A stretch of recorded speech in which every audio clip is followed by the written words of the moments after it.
Hey everyone. I just got off a doctor appointment with the Oncology Psychiatrist today. And I said to her, like, if I'm mentally fucked up, like, please tell me, let's come up with a plan as to what to do. I would say it's probably the most,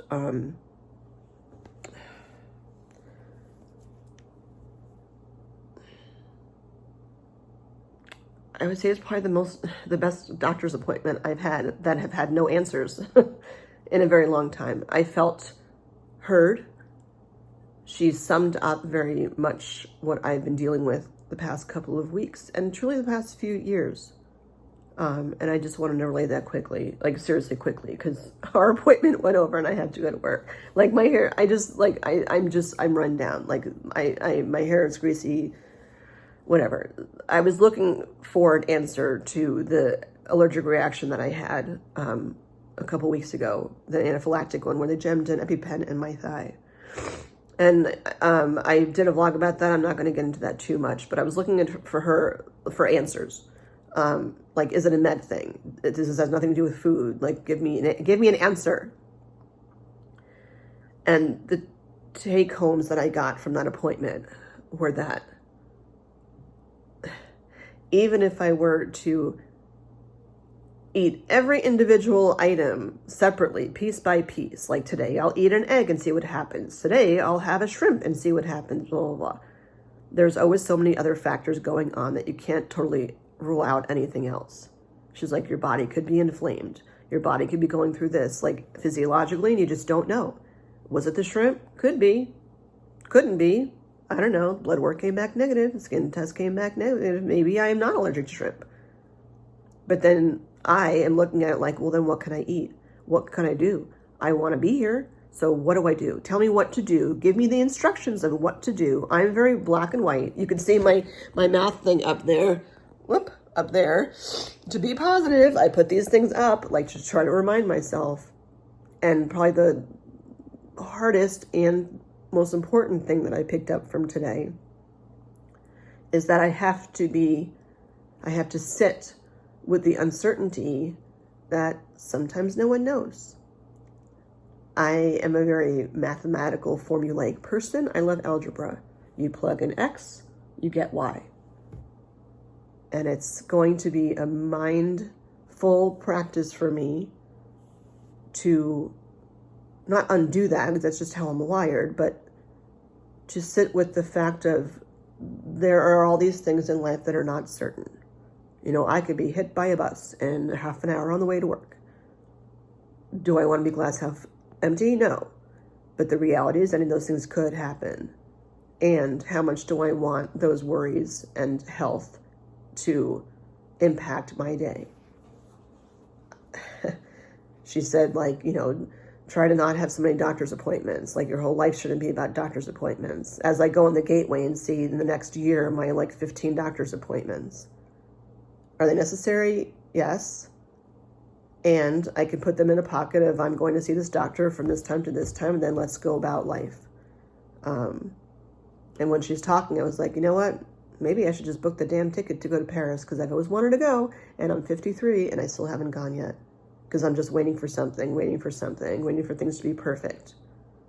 Waiting for the perfect experience when I go to Paris. Me and my male person who I have not met yet, sitting in a cafe outside drinking, cappuccinos, even though I know that's Italian, whatever they drink in France, with the music in the background and looking at the Eiffel Tower and blah, blah, blah.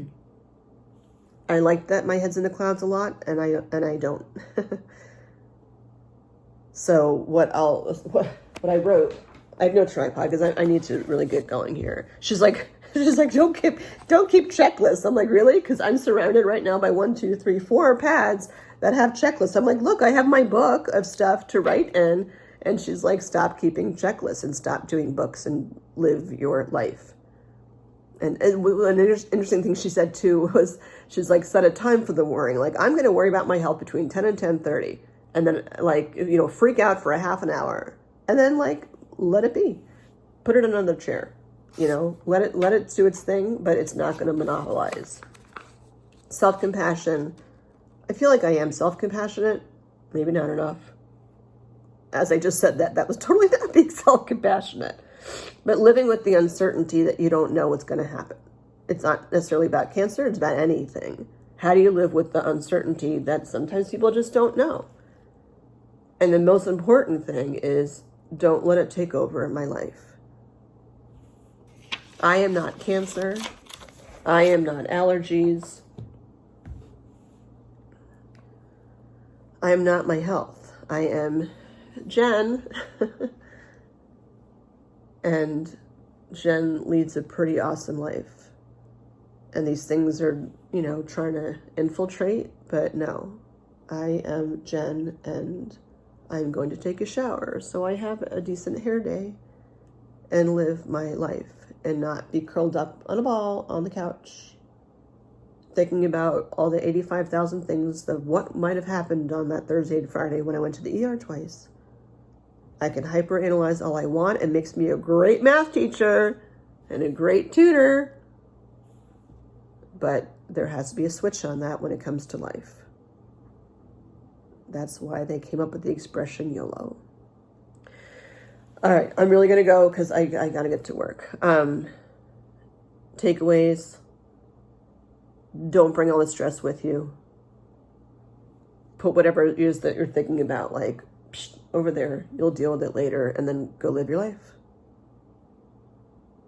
Like, yes, you have to be at doctor's appointments for certain things. You go to the appointment, you get the information, you make a decision about something, and then you go on with your life. Something goes wrong, and you're like, yep, that sucked. Is that going to dictate the rest of your life? Yes and no. But you have the power to choose what takes over the rest of your life. I had cancer. That's not taking over the rest of my life. Jen is taking over the rest of her life. All right. See everyone soon.